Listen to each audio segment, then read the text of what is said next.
강혜신의 오늘의 미국.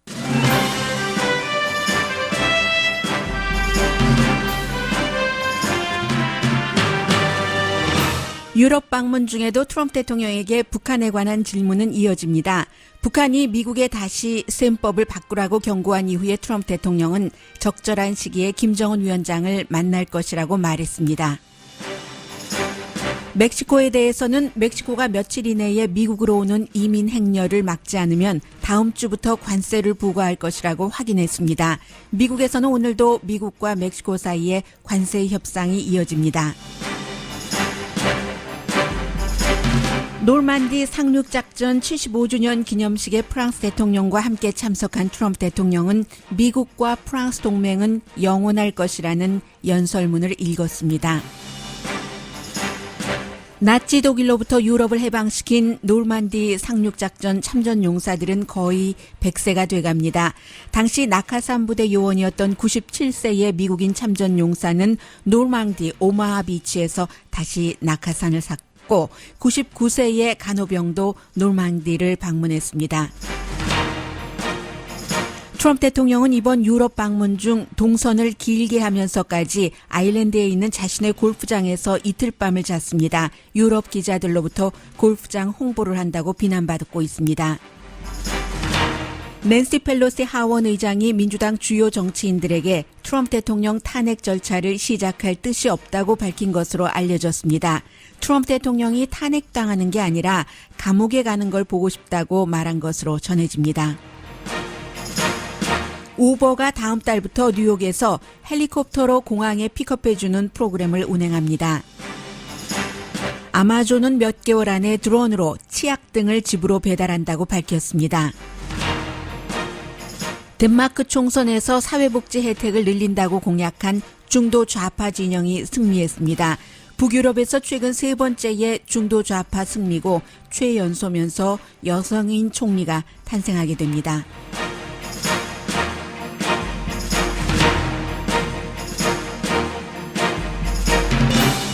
여러분 안녕하십니까? 오늘의 미국 강예신입니다. 네, 어제 오늘 노르망디 상륙작전 75주년에 관한 여러 이제 기념식이 열리고 있고 사실 1차 대전, 2차 대전, 한국전 전혀 그 전쟁과 관련이 없는 그런 그 이후에 태어난 세대들은 별로 다가오지는 않겠습니다만은 이게 또 곧 그 현재의 세계사 정치와 연결되는 일이기도 하고요. 그리고 이제 이번 주를 거의 오늘까지요. 지금 유럽에 있는데 영국, 아일랜드, 프랑스로 다 그 동네가 그 동네지만요. 트럼프 대통령이 바깥에 나가서도 여전히 그 여러 가지 미국 국내 이슈나 또 다른 그 정치 이슈에 대해서 트윗도 하고 기자들의 질문도 받고 국내 정치에 관해서 멈춘 것이 아니죠. 그래서 우선 국내 기자들이 유럽에서 트럼프 대통령에게 지금 유럽을 방문하고 있는 목적과는 다른 질문 가운데서 가장 많이 한 것은 북한 관련 이슈입니다.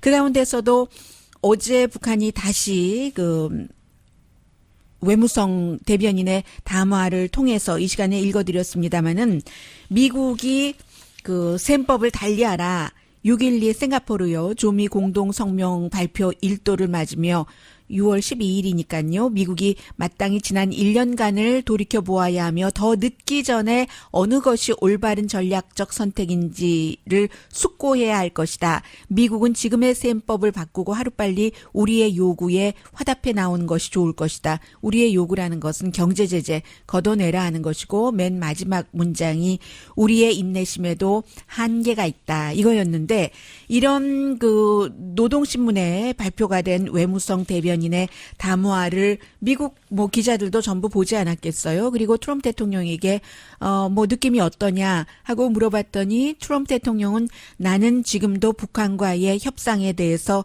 낙관하고 있다.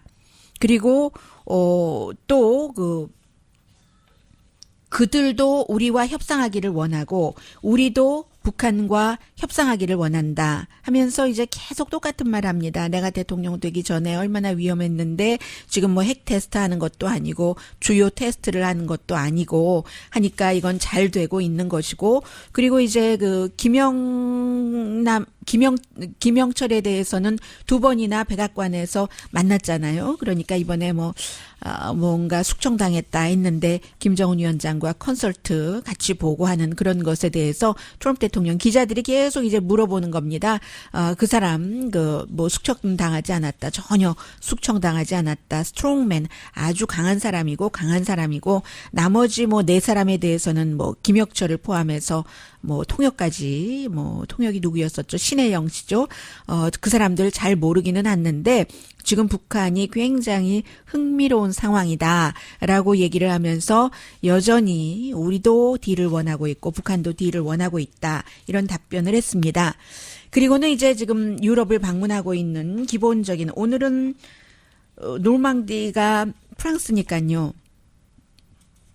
굉장히 많은 연합군이었어요. 그 당시에 이제 그 세계 최대의 사실은 지금까지도 그렇죠. 육해공군 합동작전이었잖아요. 미국이 주도를 하고 영국군, 캐나다군 다 가서 전체적으로 한 16만 명 정도가 됐으니까요. 그때 이제 나치가 프랑스의 노르망디에서 5군데 비치를 장악을 하고 있었는데 거기를 이제 육해공군 전부 해서 공동 작전을 펼쳐서 그 당시에 영국군만이 한 22,500명 정도가 숨졌고 노르만디에서요.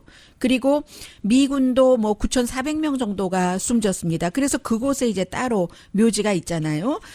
캐나다 총리도 갔고 이것에 대해서는 그래서 어제도 오늘도 계속 이벤트가 이어지는데 프랑스 대통령과 트럼프 대통령이 같은 자리에서 프랑스 대통령이 미국에 아주 고맙다라고 얘기를 했고 우리를 나치로부터 해방시켜줘서 이런 얘기를 했고 동맹에 대해서 역시 강조를 했고 트럼프 대통령은 이번에 굉장히 본인이 써놓은 연설문에 충실하게 읽었습니다. 먼저 연설하기 전에 마이크 앞으로 가기 전에 지금 100세가 넘으신 분도 계시고 거의 100세가 되는 그런 그 당시에 참전용사에게 가서 손도 잡고 한 뒤에 트럼프 대통령이 오늘 기념식에서 한 연설입니다. We are gathered here on freedom's altar, on these shores, on these bluffs. On this day, 75 years ago, 10,000 men shed their blood and thousands sacrificed their lives for their brothers, for their countries. 네, 나라를 위해서, 형제를 위해서 전부 본인들의 생명을 희생을 한 그들이 한 일 때문에만 여기 온 것이 아니라 그들이 있었기 때문에 오늘 우리가 여기에 이렇게 모일 수 있었다. 이런 얘기도 했고요. 그리고 그 D-Day에 노르만디 상륙작전에 참전을 했었던 60명의 용사라고 했죠. 그 자리에 이제 쭉 연단에 있었는데 가장 미국 사람들도 가장 훌륭한 너무나 훌륭한 미국인들 영원히 그들은 숨졌어도 영원히 살 것이다. 정말 가슴속 깊이 그분들께 감사한다 하는 얘기도 했고요.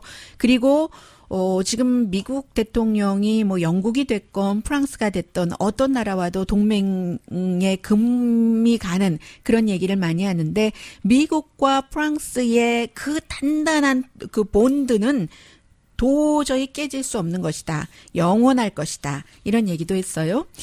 그리고는 이제 미국인들이 참전 용사들이 간호병도 있고 실제로 그 당시에 공수부대죠. 공수사단이죠. 101 에어본 디비전이니까요.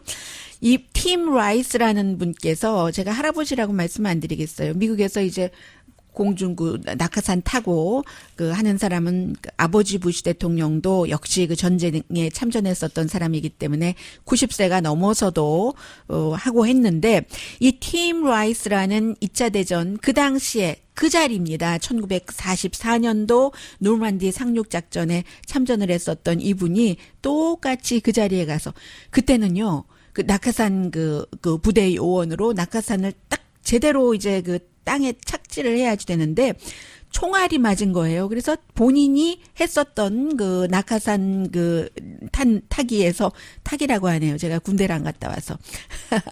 그래서 가장 최악의 점프였다 했는데 이분이 지금 샌디에고에 사시는데 97세가 되셨는데 75주년 D-Day를 맞아서 다른 200명의 그 낙하산 부대 요원들과 같이 그 자리에 가서 또 낙하산을 타신 겁니다. 이번에는 이제 C-47이니까 군 수송기네요. 6개월을 연습을 하셔서 물론 그 트레이너와 함께 내렸어요. 미국 그 깃발을 딱 꽂고는 아주 그 정확하게 그 내려야지 되는 그 지점에 내리신 거죠. 그리고 나서는 이분이 그 하신 얘기가 팀 라이스 이분이 하신 얘기가 정말 아주 그 퍼펙트했다. 기분도 너무 좋고 내가 그 당시에 모든 그 참전 그 군인들을 대변을 하고 다시 하겠어 이 일을 이렇게 건강하게 얘기를 하셨거든요. 네. Beautiful jump, beautiful flight. Everything was perfect. 네, everything is perfect, beautiful job 이렇게 얘기를 했고요. 뿐만 아니라 더 나이가 드신 분이에요. 99세에 이분은 앨런 레비츠키. 러시아 태생인 것 같네요. 러시아계인 것 같네요. 뭐 태생인지 아닌지는 모르겠습니다만은. 맞네요. 러시안 주이쉬 이민자의 딸인데 이분은 이제 그 간호병으로 간 거예요. 그 간호병이지만 필드 허스피털이니까 야전 병원인 거죠. 노르만디니까요. 2차 대전 당시에 그때 갔는데 왜 요즘도 그렇지만 그 자매 간의 사이가 있잖아요. 언니가 먼저 참전을 해서 언니와 도저히 떨어질 수가 없어서 그 당시에 이제 갔는데 그리고 나서 한국 군인들과 이렇게 미국이나 유럽 군인들은 뭐 같은 전쟁을 치르더라도 그 전쟁 당시에 군인들의 생활은 많이 다릅니다. 그 당시에 이제 그 다친 젊은 병사들을 치료하고 하면서도 밤에는 또 다른 그 간호사들과 댄싱하러 춤추러 어디론가 가고 이런 것을 추억을 하시면서 그 자리에 이제 또 간 겁니다. 그 당시에 이제 1944년부터 1945년까지 그 병원에 근무를 하셨군요. 병원에 근무를 하셨는데 거의 이제 뭐 80년이 지난 지금이잖아요. 75년이니까. 그때도 그랬고 지금도 그랬고 군을 너무 사랑하고 군에 관한 모든 것을 사랑한다라고 얘기하면서 그 당시에 이제 이렇게 젊은 그 다친 병사들을 치료하는데 얼마나 추웠는지 늘 그 나무를 태웠어야지 됐고 그래서 이제 그 텐트 뭐 제너럴 허스피털이라고는 하지만 야전 병원이니까 텐트 치고 그 실려오는 군인들 치료하고 하잖아요. 그래서 너무 추워서 그 뗀 그 뭐 군불처럼 그 나무를 뗀 것으로 인해서 텐트를 2번이나 다 태울 뻔했다. 그리고 또 뭐 너무 배가 고픈 적도 있어서 유니폼 셔츠를 그 로컬 그 농부에게 치킨하고 바꿔 먹으려고도 했었고 한 번은 또 그 댄싱하러 나갔는데 이게 뭔가가 잘못돼서 정말 죽을 뻔한 적도 있다. 이런 얘기도 하시면서 이제 그곳으로 갔고 이번이 처음이 아닌데 그 노르만디에 가면은 이제 이런 분들이 많이 훈장도 타고 하지 않으셨겠어요? 미국 사람들은 뭐 그 멀리서 있었던 그런 전쟁이니까 별로라고 생각하는데 그 지역에 가면 항상 그 프랑스 사람들이 고맙다고 하고 감사 인사를 하고 해서 친구들도 그 지역에서 만들었다는 이런 얘기도 하셨어요. 그리고는 이제 앞에서 미국 이슈 이번에 유럽에 간 D-Day 이슈 이외에 트럼프 대통령이 기자들에게 가장 많이 받은 질문이 그 미국 내 기자들에게 북한이라고 말씀을 드렸는데 유럽 기자들이 트럼프 대통령에게 가장 많이 했었던 질문은 이 질문입니다. 처음에 영국을 갔어요. 그리고 이제 프랑스는 영국보다 조금 이제 아래잖아요. 그리고는 어제 이 시간에 여러분들께 아일랜드 그 총리를 잠깐 만나는 장면을 들려드렸는데 아일랜드는 또 영국보다도 조금 위잖아요. 북서쪽이잖아요. 대통령이 그 장면이 특별히 어디에 마련된 게 아니라 공항에서였다고 하네요. 아일랜드 총리를 공항에서 잠깐 만나서 뭐 서로 뭐 이렇게 저렇게 악수를 하고 그리고는 더 서쪽으로 있는 트럼프 대통령이 본인의 골프장이 있잖아요. 아일랜드에. 그 골프장으로 가서 하룻밤 자고 또 이틀 밤을 잔 겁니다. 오늘도 이제 또다시 그 서쪽에서 그 자고 오는 아일랜드에서 영국 쪽을 거쳐서 프랑스로 와서 오늘 그 D-Day 이벤트에 참여를 하고 다시 또 서쪽으로 아일랜드까지 가서 프랑스도 아니고 영국도 아닌 아일랜드, 그것도 아일랜드 공항에서도 한참 서쪽으로 떨어진 본인의 골프장에 가서 2번을 자고 그리고는 이제 미국으로 돌아온다는 거거든요. 그러니까 이제 많은 유럽 기자들이 어제 그 질문을 했어요. 아니 대통령은 지금 아일랜드 총리를 공항에서 이렇게 잠깐 만나고 공항에서 서쪽으로 40마일 떨어진 그 골프장까지 들어가서 잠을 자느냐. 그 골프장이 대통령이 그 캐시가 많이 없었을 때 2014년도에 캐시로 1,100만 달러를 주고 사서 또 그 리노베이션 하는데 3천만 달러를 들였는데 그 이후에 매년 뭐 100만 달러 이상을 적자 보고 있는 골프장이잖아요. 유럽 기자들이 뭐 동선을 그렇게까지 하면서 그렇게 하느냐. 지금 이제 그 홍보하러 왔느냐. 골프장 홍보하러 왔느냐. 이런 질문을 제일 많이 받았고요. 특히 이제 아일랜드 기자들로부터요.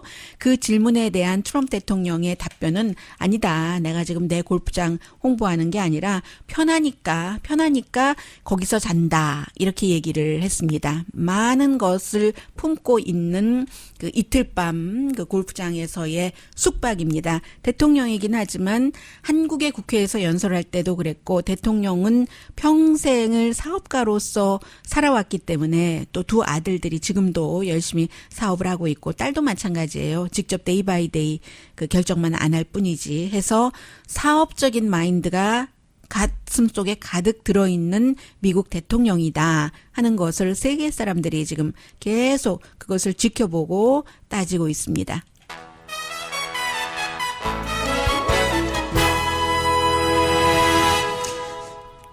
지난번에도 그 아일랜드 어떤 뭐 호텔에서 하자고 하니까 트럼프 대통령이 스코틀랜드로 갔다는 거 아니겠어요? 본인의 골프장에서 만나자고 해서 아일랜드 총리가 그건 안 된다 해서 결국 공항에서 만났군요. 잠시 뒤에는 대통령이 없는 사이에 미국의 아주 중요한 뉴스들 전합니다. 네. 지금 미국 육군사관학교에서 훈련 도중에 웨스트포인트에서요. 한 명이 숨지고 20명 이상이 다쳤다는 보도가 있거든요. 그래서 어떤 훈련이었는지는 모르지만 훈련장에서 뭐 조사는 시작되겠죠. 그래서 2명의 실제 군인과 그리고 20명의 사관생도가 다쳤고 22명이 다쳤네요. 1명은 숨졌다. 이 정도 들어오고 있습니다. 그 숨진 사관생도가 누군지 아직 그런 얘기는 없네요. 캠프 내추럴 브리지 트레이닝 사이트에서요.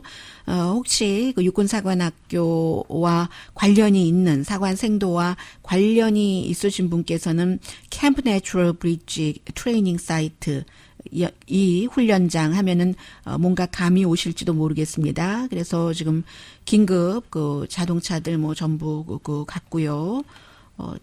오늘의 미국 진행되는 동안에도 더 나오는 뉴스 있으면 전해드리겠습니다. 좀 전에 이제 노르만디 상륙작전 이벤트도 다 끝났고 트럼프 대통령이 다시 본인의 골프장으로 가기 위해서 공항에서 기자들에게 잠깐 하는 말을 들었는데 멕시코와 이민 문제 때문에 이렇게 관세로 그 위협하는 거나 I'm very happy하다 이렇게 공항에서 얘기를 했네요. 그리고 어제 뭐 마이크 펜스 부통령과 멕시코 대표단의 협상이 제대로 되지 않았기 때문에 그런 모든 것들을 대통령이 트윗으로 다 알려주고 있습니다. 그래서 이제 오늘 그 이어진다. 그런데 이렇게 그 미국 국경에서 5월 달에 더 많은 사람들이 체포가 됐잖아요. 13만 3천 명이라고 하는데 그게 뭐 여러 가지 이유가 있지만 요즘은 예전에는 건강한 청년 한 명이 왔다면 요즘은 전부 가족 단위로도 많이 오니까요. 그래서 어떤 그 공화당 가운데서는 피크닉이다 뭐 이런 표현을 해서 사람들이 에이 표현이 좀 아니네라고도 얘기를 하는데 그만큼 살기 어렵다는 거죠 거기서. 가다가 내가 잡혀도 우리 아이들의 미래만은 이렇게 가족으로 많이 오니까 또 미국에서 많은 사람들은 근본적으로 그쪽 문제를 해결을 해야 된다. 원조를 끊는 게 아니라 현명한 원조를 해서 경제도 좀 살리고 뭐 갱도 막고 해야지 된다. 뭐 이런 얘기를 하는데 어쨌든 트럼프 대통령은 멕시코와 민주당이 이민 개혁에 대해서 뭐 반대하고 예산도 주지 않으니까 국경 예산안 그래서 이런 일들이 일어나는 것이다라고 얘기를 하면서 만약에 며칠 안에 멕시코가 특별한 조치를 취하지 않으면 다음 주 월요일인가요? 다음 주부터 6월 11일이니까 그렇게 되겠네요. 5% 관세 부과하고 그다음에 매달 5%씩 해서 미국의 새로운 연방 회계 연도가 시작되는 10월이 되면 25% 맥시멈 중국과 똑같이 그렇게 하겠다. 그게 이제 해피하다라는 얘기입니다. 간단치 않아요. 지금 멕시코도 중국이 그랬던 것과 똑같이 보복하겠다라고 얘기를 하고 있고 미국으로부터 들어오는 그 물품의 관세를 부과한다는 얘기고 그리고 이제 멕시코는 우리나라를 통해서 미국으로 가서 난민 신청을 한다는 사람들을 국제법이 있는데 인권법이 있는데 그 법에 따라서 하는 것이지 어떻게 무조건 다 막을 수가 없다 하는 한 하기는 하겠지만 이렇게 얘기를 하고 있고 또 하나는 이제 미국에서 걱정하는 사람들은 그럼 멕시코가 관세 부과 벌까지 받으면서 뭔가 이런 문제를 막는데 기꺼이 마음을 열겠느냐? 오히려 역풍 맞을 수도 있다. 그리고 나프타요. 미국, 멕시코, 캐나다 사이의 자유무역 협정. 이걸 트럼프 대통령이 마음에 안 든다고 다시 USMCA로 바꿔서 하고 있는데 여기도 제대로 협조하지 않을 것이다. 또 뭐가 있냐면은 이제 가장 중요한 것은 이런 점인 것 같아요. 뭔가 지금 나프타도 깨고 다시 하고 뭐도 이렇고 미국 마음에 들지 않으면 이민 문제를 특별한 그 법 적용, 그 법 적용이라는 것이 북한이라든가 이란 같은 국가가 뭔가 미국의 국제적 위협이 된다고 할 때 그들에 대한 경제 제재를 하는 무슨 인터내셔널 어제 말씀드렸었죠. 무슨 액트를 사용을 해서 대통령이 할 수는 있을지 모릅니다. 지금까지 멕시코에 그러한 것을 적용해 본 적이 없지만 이란이나 북한에는 했지만 할 수 있을지는 모르나 이렇게 미국이 전에는 뭐 좀 양보도 하고 양보를 하는 신용도 하고 했는데 우리 지금 그런 것 전혀 없어. 우리 마음에 들지 않으면 우리는 다 이렇게 할 거야 하고 협박 비슷하게 할 때 어느 나라가 미국과 협상을 하려고 하겠는가. 무역이 됐건 어떤 외교적인 마찰이 있을 때건 트럼프 대통령이 재선되지 않기만을 기다리지 않을 게 아니냐. 그래서 다음 행정부와 협상을 하려고 하지 않을까. 그리고 트럼프 대통령이 지금 해놓은 여러 가지도 또 교정 과정을 거쳐야 될지도 모르는 거잖아요. 그리고 미국의 신뢰도는 이미 많이 떨어졌고요. 어떠한 신뢰도냐면 물론 그것을 강하다. 미국이 왜 손해만 봐야지 돼. 트럼프 대통령이 잘하고 있는 거야. 이렇게 트럼프 대통령을 강력하게 지지하시는 분들의 의견이 있지만 또 한쪽에서는 미국이라는 나라가 뭐 노르만디 상륙작전 그 이후에 국제 질서를 확립하기 위해서 미국이 주도해서 만든 유엔이라든가 나토라든가 이런 데 미국이 돈 많이 지원했죠. 돈을 많이 지원하고 이 세상에 공돈이 어디 있습니까? 대신 그 조직에서 미국이 이렇게 하자 하면 다른 나라들이 거의 따라줬잖아요. 그런데 돈 많이 든다고 나토 그럼 파토 시켜? 뭐 유엔도 그러면은 필요 없어. 유엔이 없어지면 좋을 거야. 이런 얘기를 계속 하고 모든 것을 미국이 지금까지 해왔던 것을 깬다면 다른 나라들이 이제 미국에 대한 그 크레딧을 굉장히 이젠 주지 않기 때문에 개인도 크레딧이 나빠지면 크레딧 교정 과정이 있잖아요. 그래서 지금 다른 나라에서는 트럼프 대통령이 아니기를 바라는 국가가 많을 것이다. 이것은 이제 공화당으로서는 마이너스가 될 수도 있는 문제잖아요. 그래서 멕시코에 대한 관세 부과 이 위협은 트럼프 대통령이 다 생각이 있어서 하는 것이겠지만 걱정하는 사람들이 이렇게 많다 하는 건 말씀드리고요. 그리고 낸시 펠로시 하원 의장이 민주당의 탑 지도부에게 했다는 말이 이 폴리티코에 의해서 보도가 되면서 굉장히 주목이 되는데요. 이건 간단합니다. 왜냐하면 민주당에서도 마찬가지예요. 대통령 뭐 탄핵시켜라 하지만 탄핵이 되지도 않을 뿐더러 상원에서 안 해줄 거니까요. 공화당이 다수당이니까. 그리고 그렇게 이슈를 그쪽으로 몰고 가면 실제로 지금 민주당은 탁 떠오르는 인물이 없잖아요. 공화당 하면 트럼프 대통령 이외에 누가 있겠어요. 뒤에서는 밋 romney 유타 연방 상원의원 정도가 말을 할 때 영향력을 미칠 수 있을까. 그러나 뭐 그가 지금 대선에 나온다고 하는 것도 아니고 공화당은 딱 트럼프 대통령으로 모아졌는데 민주당은 조 바이든 트럼프 대통령과 겨루면 이긴다지만 저 사람은 언제 또 말 실수를 할지 불안하고 버니 샌더스도 트럼프 대통령과 본선에서 붙으면 이긴다는 여러 가지 여론조사 결과가 나오지만 지금 텍사스에서도 미시건에서도 트럼프 대통령이 안정적이진 않아요. 민주당의 선두주자와 같이 놓고 여론조사해 보면. 그렇지만 버니 샌더스도 결국은 민주당은 아니잖아요. 민주당이 아니고 무당파고 본인이 얘기를 하잖아요. 민주적 사회주의자다라고 얘기를 하니까 또 불안하고 하는 이때에 뭔가 딱 누구를 한두 사람을 놓고 가야지 되는데 대통령 탄핵 여기에 다 에너지를 써버리면 오히려 트럼프 대통령이 민주당은 나만 탄핵하려고 혈안이 돼 있어. 공격하는 빌미만 줄 뿐 뭔가 민주당으로서 영향가가 없다는 거잖아요. 그래서 그런 면에서 낸시 펠로시 하원 의장은 탄핵에 별로 좋아하지 않는 것이고요. 민주당 탑 지도부를 향해서 나는 트럼프 대통령이 탄핵당하는 걸 원치 않는다. 나는 그가 감옥에 있는 걸 보고 싶다라고 얘기를 했다는 거예요.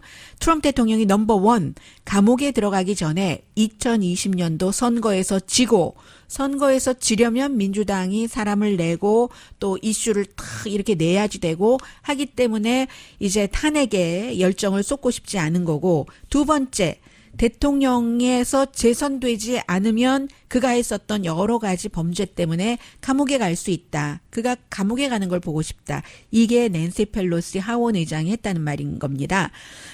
왜 낸시 펠로시의 이 말은 중요하냐? 상원에서 먼저 탄핵 절차가 시작되지는 않으니까, 그리고 이 사람이 민주당이 다수당이니까 하원 의장이니까 안건을 가지고 가고 언제 어떻게 이 안건이 통과될 수 있는 방향으로 상정을 하느냐 마느냐가 낸시 펠로시의 손에 쫙 있는 거죠. 들어있는 거죠. 그래서 중요한데 낸시 펠로시 하원 의장이 탄핵이라는 것은 초당적인 그런 것이어야지 되고, 그리고 게다대고 여론의 지지도 있어야지 된다. 물론 로버트 멀러 특별검사가 지난번에 나와서 내가 수사한 결과, 보고서에 쓴 것은 트럼프 대통령이 범죄를 안 저질렀다는 게 아니다라고 얘기를 했어요.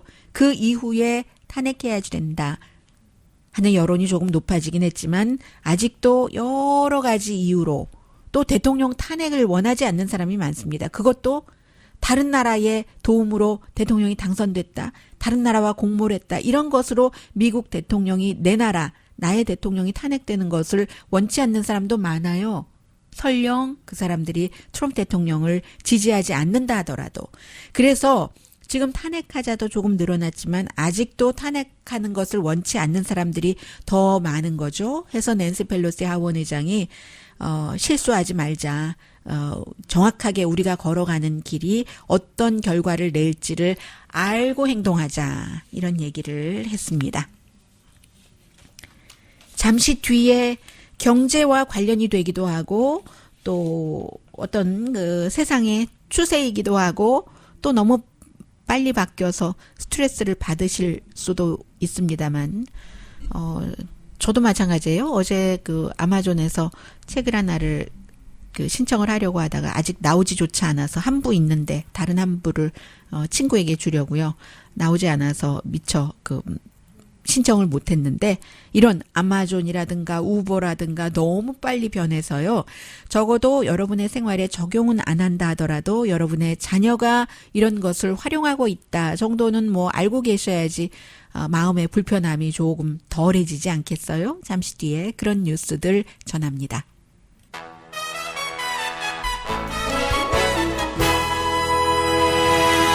라디오 서울 방송 오늘의 미국 듣고 계십니다. 네, 제가 좀 전에 급히 보느라고 이미 원인이 나왔는데 말씀을 못 드렸네요. 웨스트포인트 사관생도 1명 숨지고 20명 다치고 당연히 로컬 병원에 갔습니다. 그리고 또 군인들도 2명 다치고 한 그 원인이 훈련 캠프에서 차량이 전복됐다고 하네요. 차량이 전복됐는데 보니까 차량이 그러니까 몇 명 탈 수 있는 그런 차량은 아닌 것 같고 좀 라이트 미디움 군사용 차량이라고 할까요? 그 정도 됐는가 봅니다. 그래서 내추럴 브리지 캠프에서 훈련을 받던 도중에 있었던 사고고요. 지금 주식시장 보면은 트럼프 대통령이 좀 전에 멕시코에 대해서 그렇게 관세 부과하는 건 아주 기쁘다라고 얘기를 했는데도 불구하고 나스닥은 조금 내려가요. 4포인트. S&P 500는 어떤가요? 비슷하겠죠? 네, 5.12포인트 올라가고 다우지수는 70포인트 이상 올라가고 있거든요. 그러니까 아직은 사람들이 멕시코와 심각하게 관세 전쟁을 하지는 않을 것으로 생각을 하는 것 같아요. 그리고 이제 두 번째는 어제 말씀드린 대로 이제 트럼프 대통령 행정부의 여러 가지 무역 정책이라든가 이런 것들이 시시각각으로 바뀌기 때문에 미국 주식시장에서도 릴라이어블하다, 믿을만하다, 의지할만하다라고 생각은 잘 안 하는 것 같아요. 물론 대통령의 얘기이기 때문에 항상 주시를 하고 있지만 그보다는 오히려 이런 대통령이 시작하는 무역 전쟁이라든가 위협의 말이라든가 이런 것들로 인해서 미국의 경제가 불안정해지면 연방준비제도가 할 수 있는 한 하겠다. 그게 이제 이자율을 내리는 것도 될 수 있고라고 얘기한 연방준비제도 의장의 말에 더 믿음을 갖는 것 같습니다. 주식값 내린 회사 있었어요. 어제 르노라고 하죠. 우리 예전에 한국에도 있었는데 아주 오래전에 자동차 피아트 크라이슬러가 합병하겠다. 이 르노를 라이벌인데요. 이 프렌치의 자동차 회사 합병한다고 제안한 거죠. 그 제안한 게 열흘도 되지 않거든요. 한 350억 달러 플러스 뭔가가 있겠죠. 그랬는데 결국은 이게 이제 르노라는 이제 미국이 됐건 프랑스 어떤 나라건 큰 기업은 다국적인 기업이잖아요. 한국을 제외하고는 거의 그렇죠. 그래서 이 르노의 경우도 일본의 닛산이 파트너거든요. 부분적으로 뭘 갖고 있는데 일본의 닛산 파트너도 생각을 해야지 되고 해서 프랑스에서도 이 국가의 어떠한 큰 것을 나타내는 기업이 다른 나라의 회사와 합병하고 하는 데는 국가가 영향을 미치잖아요. 미국도 마찬가지고. 그래서 결국은 피아트 크라이슬러가 프랑스 정치 환경이 지금 좋지 않다 해서 포기하겠다 합병 이렇게 얘기를 해서 어제 르노의 주식값도 아주 많이 내려갔었습니다. 우버가 일단 뉴욕에서 시작하네요. 비싸니까 뉴욕에서 시작해야지 되겠죠. 다음 달에 맨하탄에서부터 존 F 케네디 공항까지 자동차가 아니라요. 헬리콥터 라이드 프로그램을 시작을 한답니다. 7월 9일부터 그래서 현재 우버를 사용을 하시는데 플래티넘 다이아몬드 멤버들이 있잖아요. 그 멤버들을 대상으로 해서 맨하탄에서부터 그러니까는 이제 스테이튼 아일랜드 페리 있는 그곳이겠죠. 거기서부터 케네디 국제공항까지 헬리콥터를 타고 가면 8분이면 간대요. 그런데 티켓은 한 사람당 $200에서 $225. 이건 우버 차량과 비슷하겠죠.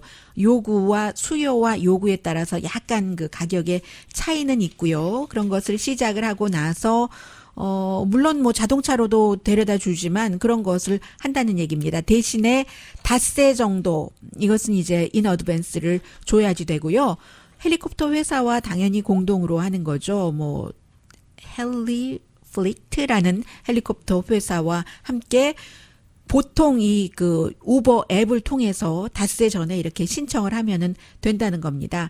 부자들이 $200, $250가 큰 돈이겠어요. 8분 만에 간다고 하는데. 그런데 일반 사람들은 가족이 4명이 탄다 하면 $800. 이건 좀 힘들겠지만 이름 자체는 우버, 컵터, 헬리콥터에서 이제 컵터라고 하는 것 같은데 그리고 나서 이제 다른 도시로도 이런 것을 확대하겠다 하는 얘기고요. 아마존이 원래는 그 창업자 제프 베조스가 2013년도에 그 60미닛과 인터뷰할 때는 앞으로 5년 안에 드론으로 우리가 물건을 배달하겠다라고 했거든요. 그리고 5년이면 2018년인데 지금 2019년이잖아요. 몇 개월 안에 하면 2019년 말이 된다는 건데 드론으로 물건을 배달을 한다는 겁니다. 그것도 뭐 사람 없죠, 당연히. 그 드론으로 뭐 피자 배달도 많이 하고 있잖아요. 그래서 이 드론으로 뭐 아주 정교하게 잘 해서 배달을 한다는 건데 아니 이런 걸 가지고 페이퍼백이라든가 아니면 뭐 그 페이퍼 타월이 아니라 페이퍼백이군요. 치약이라든가 한 5파운드까지는 된대요. 2.3kg 정도 되는 거죠. 그리고 한 15마일 정도 24km 정도를 30분 안에 아마존 이제 하루 안에 배달을 받잖아요. 그런데 30분 안에 드론으로 배달을 한다는 겁니다. 아, 참 이런 세상이 됐어요. 그동안 그럼 왜 못했는가 하는 것은 뭐 드론 기술 때문이 아니라 이제 이 드론이 여러 가지가 있기 때문에 규제국, 연방항공국이 규제라겠죠. 당연히 하늘에 뜨니까. 그런 그 연방항공국과의 뭔가가 해결되지 않아서 그랬다 하는데 앞으로는 이제 가정집에 사시는 분들 집들에 이 드론이 살포시 내려앉아서 내가 그토록 필요했었던 물건들을 치약까지 배달해 준다고 하니까 대단한 세상이에요. 네. 네, 그리고 어제 이제 잠깐 전해드렸었는데 그 후속 뉴스도 나오고 있는데 유튜브가 보통 이제 유튜브라든가 뭐 페이스북이라든가 또 구글 이런 데서 뭔가를 그 규제를 할 때는 미국에서는 아주 그 보수적인 그런 사람들 보수적이라기보다는 기형적이라고도 볼 수 있죠. 뭐 신나치주의, 백인 우월주의, 아주 그 혐오주의 이런 사람들의 말 주장을 막는 거니까요. 트위터도 마찬가지고. 그런데 원래 이 시작 자체가 이 박스의 그 카를로스 마자라고 있는데 이 사람이 유튜브에 그 컴플레인을 했는 것 같아요. 그 보수적인 그 호스트인 스티븐 그 크라우더라는 사람이 뭐 예를 들어서 인종이라든가 박스의 그 카를로스 마자의 인종 또 섹슈얼리티 이런 것을 가지고 비난을 하고 뭐 동성애자를 마구 비난하는 티셔츠를 본인이 입고 방송을 하고 또 그 티셔츠를 팔아요. 본인의 그 스토어에서. 그래서 이제 뭐 여러 가지 그 불만을 하니까 유튜브가 정책에 위반됐는가 아닌가를 조사를 해서 결국 정책에 위반되지 않으면 다시 그 프로그램 살리거든요. 이런 일도 있고 해서 뭐 내렸다 올렸다 하는 것도 있고 그러나 무엇보다도 백인 우월주의잖아. 인종차별주의잖아. 아니면 또 여성 혐오도 많잖아요. 최근에 한 2년 사이에 미국이 뭐 모든 것들이 다 앞으로 나갑니다만 하나 뒤로 가는 것은 낙태에 관한 권리. 이게 이제 선거에서 굉장한 쟁점이 될 텐데 낙태를 하기가 어려워지는 거예요. 그 낙태 시술소가 뭐 하나밖에 없는 주도 있고 아예 없애려고 하는 주도 있고 그런 것하고 그리고 여성에 대해서 존중이 아니라 혐오 이런 분위기가 굉장히 많아졌다는 것. 이게 좀 달라지는 거예요. 그래서 가장 좀 진보적이라고 할 수 있는 테크놀로지 기반의 유튜브, 트위터, 페이스북 같은 데서 그 같은 일들을 자체적으로 이렇게 단속을 해야지 되게 되는 그런 그 실태죠. 그리고요. 유럽에서는 조금 분위기가 바뀌고 있거든요. 막 그 극우 쪽으로 가다가 이거는 아닌데 하는 쪽으로 가는 기운이 조금 생기기 시작하는데 잠시 뒤에 전합니다.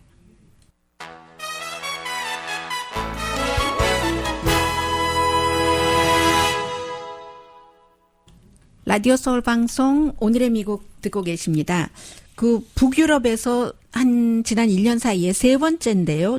적어도 중도좌가 붙은 그런 진영이 그 총선에서 이긴 게요. 중도 좌파. 첫 번째는 스웨덴에서 그랬었고 핀란드에서 그랬었고 이번에는 덴마크에서 총선을 어제 치렀더니 중도 좌파인 뭐 사회민주당을 포함해서 그쪽이 이제 그 179석 가운데서 91석을 가졌고 뭐 그랬다는 거예요. 아주 진보도 아니고 아주 뭐 우파도 아니고 지금까지는 뭐 잘 알려졌었던 중도 우파라고 할까요? 자유당인 그 라스무센 총리였었잖아요. 라스로케 라스무센 총리였는데 이번에 이제 사회민주당이고 이제 이 그 총리가 될 것으로 전에는 뭐 장관도 했었는데요. 여성이고 41살밖에 안 됐고 중도 좌파인 사회민주당이 이제 중심으로 이제 중도 좌파가 이기게 돼서 말 그대로 이제 극우가 무너졌다 하는 겁니다. 그런데 극우가 무너지는 건 미국에서도 좀 잘 지켜볼 그럴 이슈인데 여러 가지가 있습니다. 우선은 지금까지는 사회복지 프로그램을 많이 줄였었는데 이번에 이제 그 매테 프레데릭슨 이제 그 차기 총리로 될 것으로 유력하죠.